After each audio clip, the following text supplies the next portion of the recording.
ఫాదర్ని, మీలో ఒకరిని. మనం ఎన్ని భగవద్గీతలు చదివినా వేస్ట్ అండి. ఒక్క కొడుకుంటే చాలు, మొత్తం అన్నీ పోతాయి. మనశ్శాంతి, ప్రశాంతత ఇలాంటివి ఏవి ఉండవండి. నాన్నగారండి వచ్చేసాడు. ఇడే నా కొడుకు,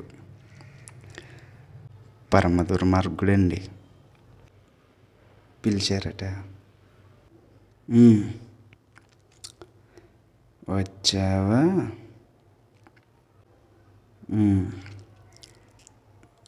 గెటప్ ఏంట్రా? అది స్టైల్ రెడీ. అయ్యో, పిలిచారట. ఏమై ఉంటుందో. ఒరే అసలు ఏరా, ఏడాది పొడిగినా ఎగ్జామ్స్ రాస్తుండావు. అవును. ఇలా సెటిల్ అవుదామని ఒక్క ఆలోచన అయినా ఉందా నీకు? లేదు నాన్న, అది బాగా చదివి కష్టపడి తర్వాత కష్టపడి ఓహో ఒరే అసలు ఏం చేద్దాం అనుకుంటున్నావురా? ఏడాది పొడుగున ఎగ్జామ్స్ రాయడమేనా? ఏమైనా సెటిల్ అయ్యేది ఉందా లేదా?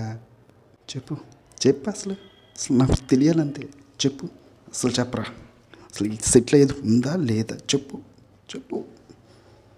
చెప్పాలి. నేను డాడీ బాగా కష్టపడి ఐఏఎస్, ఐపీఎస్ లాంటివి కాకుండా అలా చూడకండి డాడీ. నాలో కూడా మ్యాటర్ ఉంది డాడీ. ఏంటి నిజమే? డాడీ ఒక్క విషయం గుర్తుపెట్టుకో.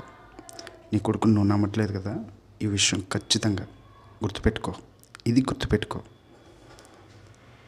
రాష్ట్రపతి కానీ రాజమౌళి కానీ అయిపోతాడు డాడీ.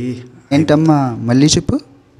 అదే డాడీ, రాజమౌళి కానీ రాష్ట్రపతి కానీ అయిపోతాడు. ఓకే. వినాశకాలే విపరీత బుద్ధి కర్మ.